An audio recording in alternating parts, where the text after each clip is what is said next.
Hello friends, welcome back to dream job tutorial under sponsorship of shine India group. Friends, మనము ఈ వీడియోలో daily current అఫైర్స్లో భాగంగా April 4, 2019కి సంబంధించిన current affairs చూద్దాం. జాతీయం, అంతర్జాతీయం, అదేవిధంగా తెలంగాణ, ఆంధ్రప్రదేశ్కి సంబంధించిన కరెంట్ అఫైర్స్ ఏ విధంగా ఉన్నాయో చూద్దాం. మొదటగా జాతీయ వార్తలు. విశ్రాంత జీవితానికి సుప్రీం భరోసా, ఈపీఎఫ్ఓ ఖాతాదారులకు భారీ ప్రయోజనం. వివరాలకు వెళ్తే, ప్రైవేట్ రంగంలో పనిచేస్తున్న ఉద్యోగులు, కార్మికులు పదవి విరమణ సమయంలో అధిక పింఛన్ పొందేందుకు సుప్రీంకోర్టు వీలు కల్పించింది. గతంలో కేరళ హైకోర్టు ఇచ్చిన తీర్పును సమర్థిస్తూ ఈపీఎఫ్ దాఖలు చేసిన పిటిషన్ను సుప్రీంకోర్టు ప్రధాన న్యాయమూర్తి జస్టిస్ రంజన్ గొగోయ్, న్యాయమూర్తులు జస్టిస్ దీపక్ గుప్తా, జస్టిస్ సంజీవ్ ఖన్నాలతో కూడిన ధర్మశాసనం తోసిపుచ్చింది. దీంతో ఇక నుంచి ఉద్యోగులు పదవి విరమణ సమయానికి తీసుకునే చివరి సగటు వాస్తవిక మూల వేతనం డిఏపై ఈపీఎఫ్ పింఛన్ లెక్కించేందుకు మార్గం సుగమమైంది. అధిక పింఛన్ కోసం ఉద్యోగి, యజమాని సంయుక్తంగా ఆప్షన్ ఇవ్వాలని సూచించింది. దీనికి గడువేం లేదని తేల్చి చెప్పింది. ఈపీఎఫ్ చట్టంలోని పేరా 11(3) ప్రకారము ఉద్యోగి వేతనము రూపాయలు 6,500 కంటే ఎక్కువగా ఉంటే ఆ వేతనంపై ఈపీఎఫ్ చెల్లించేందుకు అనుమతి ఉంటుంది. ప్రస్తుతం ఈపీఎఫ్ఓ నిబంధనల ప్రకారము వేతనం రూపాయలు 50,000 ఉన్నప్పటికీ కేవలం రూపాయలు 15,000 గరిష్ట పరిమితి పరిగణనలోకి తీసుకొని పింఛన్ లెక్కిస్తున్నారు. దీంతో పింఛన్ మొత్తం తక్కువగా ఉంటుంది. తాజా తీర్పుతో రూపాయలు 50,000పై పింఛన్ సర్వీస్ ప్రకారం లెక్కిస్తే వచ్చే పింఛను 2-3 రెట్లు పెరుగుతుంది. తెలంగాణకు సంబంధించిన వార్తలు. దరఖాస్తు చేసుకున్న 7 రోజుల్లో ఈడబ్ల్యూఎస్ ధృవపత్రాల జారీ అధికారం తహసీల్దార్లకు. తెలంగాణలోనూ అమలు కానున్న 10% రిజర్వేషన్లు. వివరాల్లోకి వెళ్తే, ఇన్కమ్ అసెట్స్ సర్టిఫికేట్ పేరుతో ఆదాయం స్థిరాస్తుల ధృవపత్రం ఇచ్చేందుకు రెవెన్యూ శాఖ ఉత్తర్వులు జారీ చేసింది. ఒక విద్యా సంవత్సరం లేదా పత్రం జారీ అయిన నాటి నుంచి ఏడాది పాటు ఈ ధృవపత్రం చెల్లుబాటు కానుంది. నిబంధనల ప్రకారం అర్హులు ఎవరంటే, కుటుంబ వార్షిక ఆదాయం రూపాయలు 8 లక్షల లోపు ఉన్నవారు. ఇది వేతనం, వ్యవసాయం, వ్యాపారము, వృత్తితో పాటు ఏ ఇతర మార్గం నుంచైనా ఆ లోపు ఉండాలని పరిమితి విధించారు. షెడ్యూలు కులాలు, షెడ్యూలు తెగలు, కేంద్ర ప్రభుత్వ జాబితాలోని ఓబీసీ వర్గాలకు చెందని వారు. కుటుంబానికి 5 ఎకరాల లోపు వ్యవసాయం భూమి. నోటిఫైడ్ మున్సిపాలిటీలో 1000 చదరపు అడుగుల లోపు స్థలం, 100 చదరపు గజాల లోపు స్థలం నివాసం. మున్సిపాలిటీ కాని ప్రాంతాల్లో 200 చదరపు గజాల లోపు నివాస స్థలం. నెక్స్ట్, నిజామాబాద్ లోక్సభ బరిలో 185 మంది. 12 ఈవీఎంలను దేశ చరిత్రలో వినియోగించడం ఇదే తొలిసారి. వివరాల కంటే, దేశ చరిత్రలో తొలిసారిగా నిజామాబాద్ లోక్సభ ఎన్నికల్లో ఒక కంట్రోల్ యూనిట్కు 12 ఈవీఎంలు వినియోగిస్తున్నాం. ఇలా 24 యంత్రాల వరకు వినియోగించవచ్చు. ఇప్పటి వరకు అత్యధికంగా కంట్రోల్ యంత్రానికి 4 బ్యాలెట్ యంత్రాలను మాత్రమే వినియోగించాం. ఈ ఈవీఎంలను తయారు చేసి హైదరాబాద్ చరిత్ర సృష్టించింది. 185 మంది అభ్యర్థుల పోటీ చేయడంతో తొలిసారి 12 యంత్రాలను వినియోగించడం ద్వారా రాష్ట్రం మరో దఫా చరిత్రలో నిలువనుంది అని కేంద్ర ఎన్నికల సంఘం సీనియర్ ఉప కమిషనర్ ఉపేష్ సింహా చెప్పారు. నెక్స్ట్, ఇసుక ఆదాయము రూపాయలు 886.46 కోట్లు. వివరాలకు వెళ్తే, తెలంగాణ రాష్ట్ర ఖనిజాభివృద్ధి సంస్థకి ఇసుక ఆదాయం భారీగా వచ్చింది. 2018-19 సంవత్సరానికి ఇసుక విక్రయాలతో రూపాయలు 886.46 కోట్లు గడించింది. అంతకుముందు సంవత్సరము 2017-18లో 678.35 కోట్ల ఆదాయం పొందింది. దీంతో ఇసుక అమ్మకాల ద్వారా సంపాదించి 30% పైగా పెరిగినట్లు ఉందని సంస్థ పెరిగింది.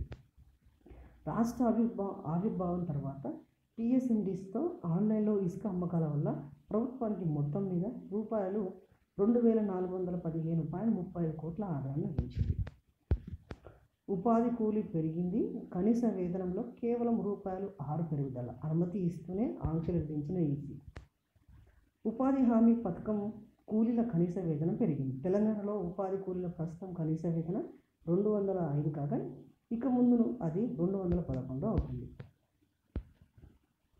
ఉపాధి కూలీలకు పెరిగిన కనీస వేతనం కొన్ని రాష్ట్రాల్లో ఇలా ఉంది. హర్యానాలో 284, కేరళలో 271, కర్ణాటకలో 249, పంజాబ్ 241, తమిళనాడు 229, తెలంగాణ 211, ఆంధ్రప్రదేశ్ 211. ఉపాధి కూలీలకు రోజువారీ వేతనాన్ని లెక్కగట్టేందుకు కేంద్ర ప్రభుత్వం ఏటా ప్రకటించే కనీస వేతనమే కొలబద్ద. 2018-19లో తెలంగాణలో కనీస వేతనము 205 అయినప్పటికీ ఇక్కడ కూలీల చేతికి అందిన సగటు వేతనం రూపాయలు 148 మాత్రమే. ఉపాధి కూలీలకు కనీస వేతనాన్ని లెక్కగట్టేందుకు వ్యవసాయ కార్మికుల వినియోగదారుల సూచన కాకుండా గ్రామ ప్రజల వినియోగదారుల సూచన పరిగణలోకి తీసుకోవాలని దీనిపై అధ్యయనం చేసిన కమిటీ సిఫార్సు చేసింది. కొత్త సర్కార్ కొలువు తీరగానే ఇది అమలు కావాల్సి ఉంది. నెక్స్ట్ రాజకీయ వార్తలు. లోక్సభ ఎన్నికల్లో కాంగ్రెస్ పార్టీకి మద్దతు ఇస్తున్నట్లు బహుజన లెఫ్ట్ ఫ్రంట్ BLF 2018 ఎమ్మెల్యే అభ్యర్థులు ప్రకటించారు. తెలంగాణ లోక్సత్తా, అంబేద్కర్ పార్టీల ప్రతినిధుల బట్టిని కలిసి మద్దతు తెలిపారు. సైన్స్ అండ్ టెక్నాలజీకి సంబంధించిన వార్తలు చూద్దాం. సూక్ష్మజీవుల పెరుగుదలను నిరోధించే సరికొత్త ఎంజైమ్ కనిపెట్టిన CCMB శాస్త్రవేత్తలు. వివరాలకైతే సూక్ష్మజీవుల కణజాల వృద్ధిని నియంత్రించే సామర్థ్యం ఉన్న ఎంజైమ్ను Centre for Cellular and Molecular Biology పరిశోధకులు కనుగొన్నారు. సూక్ష్మజీవుల పెరుగుదల విభజనకు కణజాలం ముఖ్యము. కణజాల వృద్ధికి ప్రోటీన్ అవసరము. అలాంటి ప్రోటీన్ ఎంజైమ్ ఎండోపెస్టిడోస్ను CCMB తొలిసారి కనుగొంది. దీన్ని నిరోధించడం ద్వారా రోగకారక బ్యాక్టీరియా వృద్ధికి అవకాశం ఉండదు. దీంతో అవి చనిపోతాయి.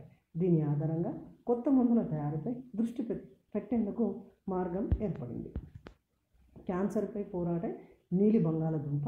వివరాలకు వెళ్తే కేంద్ర బంగాళదుంప పరిశోధన సంస్థ CPRI దాదాపు 10 ఏళ్ల కృషి చేసి సరికొత్త ఆలు విత్తనాన్ని కనుగొంది.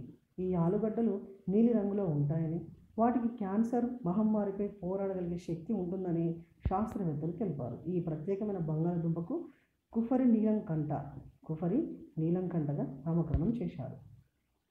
ప్రస్తుతం పరిశీలనలో దశలో ఉన్న ఈ విత్తనాలను మరో 4-5 ఏళ్ళు రైతులకు అందుబాటులోకి తీసుకురానట్లు మోదీంపురంలోని హిమాచల్ ప్రదేశ్ CPRI పరిశోధకులు వెల్లడించారు. China launches its second generational data relay satellite Titanlin-2-1.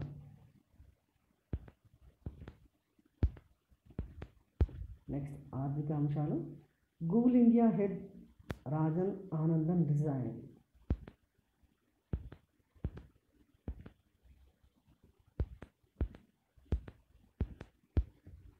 Next Forbes Asia అండర్-30లో హైదరాబాద్ యువ శాస్త్రవేత్త ప్రవీణ్ కుమార్కు స్థానం.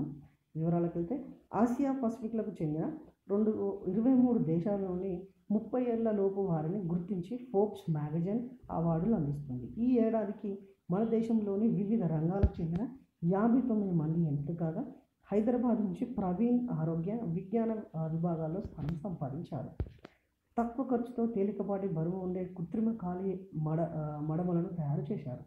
మోకాలను సౌకర్యవంతంగా చేసే వీరిలో కృత్రిమ అవయవాలు రూపొందించినందుకు ఈ అవార్డు లభించింది. 2004 బాలశ్రీ పురస్కారానికి ఎంపికైన ప్రవీణ్ అప్పటి రాష్ట్రపతి అబ్దుల్ కలాం చేతుల మీదుగా అందుకున్నారు. ప్రవీణ్ ఉస్మానియా విశ్వవిద్యాలయం నుంచి కెమికల్ ఇంజనీరింగ్ చేశాడు.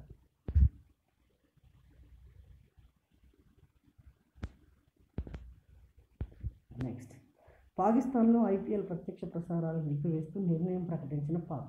ఈ టోర్నీ వల్ల తమ దేశంలో క్రికెట్కు నష్టం వాటిల్లుతుందని పాక్ చెప్పింది. పాకిస్తాన్లో క్రికెట్కు హాని కలిగించడానికి భారత్ వ్యవస్థీకృత ప్రయత్నం చేస్తుంది. భారత్ దేశవాళీ క్రికెట్ టోర్నీని మన దేశంలో ప్రసారం కానీయమని పాక్ సమాచార మంత్రి ఫావద్ తెలిపాడు. పుల్వామా దాడుల తర్వాత పాకిస్తాన్ సూపర్ లీగ్ ప్రసారాలను డి స్పోర్ట్స్ ఆపేసిన సంగతి తెలిసిందే. అంతేకాక PSLను ప్రపంచవ్యాప్తంగా టీవీలో ప్రసారం చేయడానికి ఒప్పుకున్న భారత్ కంపెనీ ING రిలయన్స్ ఆ ఒప్పందం నుంచి మధ్యలోనే వైదొలిగింది. నెక్స్ట్ స్త్రీ సాధికారత మరిచికేనా.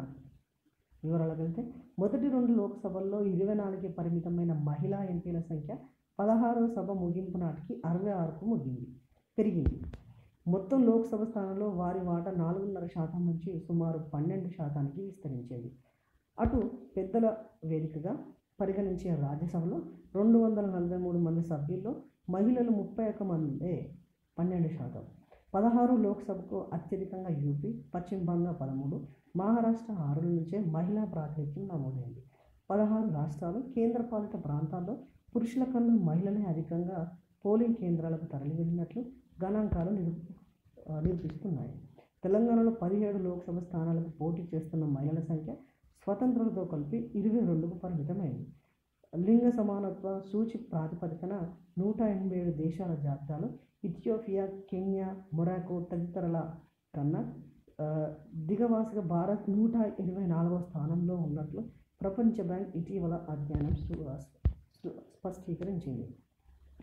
జాతీయ పార్లమెంటులో మహిళా ప్రాతినిధ్యం రీత్యా 193 దేశాల్లో ఇండియా 150వ స్థానంలో వెలుతలపోతుంది. పశ్చిమ బంగాల్ మమతా తృణమూల్ మహిళలకు సుమారు 40% టికెట్లు కేటాయించడం విశేషం. ఒడిశాలో బీజు జనతాదళ్ ఇప్పటికే 33% కోటా అనుగ్రహించింది. 73, 74 రాజ్యాంగ సవరణల పుణ్యమాని స్థానిక సంస్థల్లో 50% మించి స్థానాలు స్త్రీలకు దాఖలు పడిన రాష్ట్రాలుగా ఛత్తీస్గఢ్, జార్ఖండ్, కేరళ, తమిళనాడు, ఉత్తరాఖండ్ కొత్త ఒరవడి దిద్దాయి. సో ఇది ఫ్రెండ్స్ ఏప్రిల్ 4, 2019కి సంబంధించిన జాతీయం, అంతర్జాతీయం, తెలంగాణకు సంబంధించిన కరెంట్ అఫైర్స్ చూసాము. సో ఈ వీడియో కనుక మీకు నచ్చినట్లయితే షేర్ చేయండి, లైక్ చేయండి, సబ్స్క్రైబ్ చేయండి. మరొక వీడియోతో మళ్ళీ మీ ముందు ఉంటాను friends. Thank you friends. Nice day. By.